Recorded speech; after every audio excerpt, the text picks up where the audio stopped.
You can't see or feel the force causing this globe to levitate, but it's not magic, it's magnetic. To make magnets, they must first create a sand mold of the magnet shapes. They load this pattern of 4 magnet shapes into a machine that fills it with sand.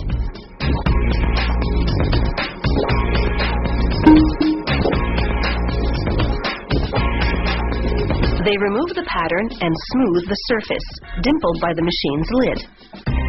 Then it's back inside, but this time, the machine pumps in gases to chemically harden the sand. It takes just seconds to solidify. They lift out the sand slab, revealing the impression of the magnet pattern. It's now a mold. Magnets come in many shapes and sizes, as do their molds. Now they're ready to mold the magnet shapes. They take copper, cobalt, sulfur, nickel, pure iron, aluminum, and titanium. They load all these metals into an electrical induction furnace. It generates a pulsating electromagnetic field that heats to more than 1600 degrees Celsius, melting everything into a molten soup.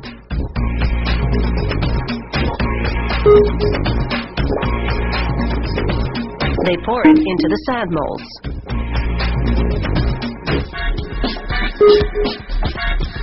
The molds burst into flames because the gases that harden the sand are highly flammable.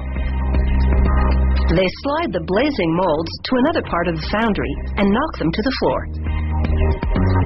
Then they bust them open with a sledgehammer to get air inside so they cool down and the gases burn off.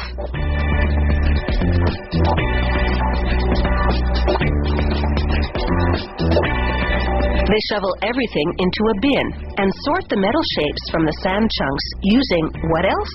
A magnet. The molded pieces react like ordinary metal. They don't yet have magnetic power. Some are shaped like rings. Threaded onto a copper pipe, they'll be used in electric motors.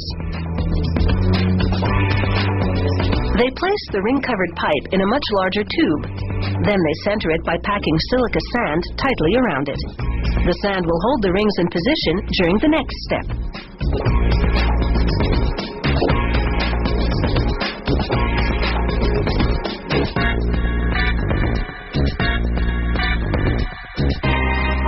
They seal both ends with concrete, allowing the inner copper tube to protrude slightly.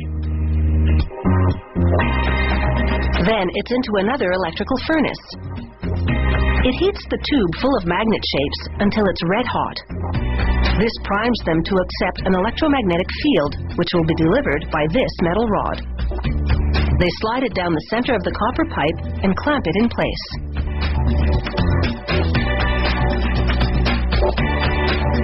Water keeps the pipe from melting as they deliver a low-voltage, high-current charge in a cylindrical formation, important for motor magnets. They break open the seal. The process has left the ring shapes mildly magnetized, but most importantly, it's oriented the magnetic field properly. They grind away any rough edges.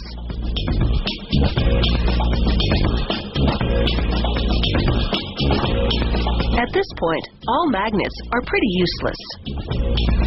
But this machine will empower them.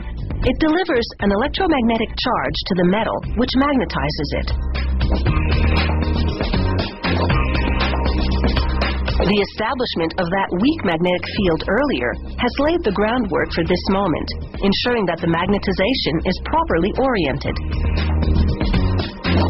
Now that's some serious magnetic muscle.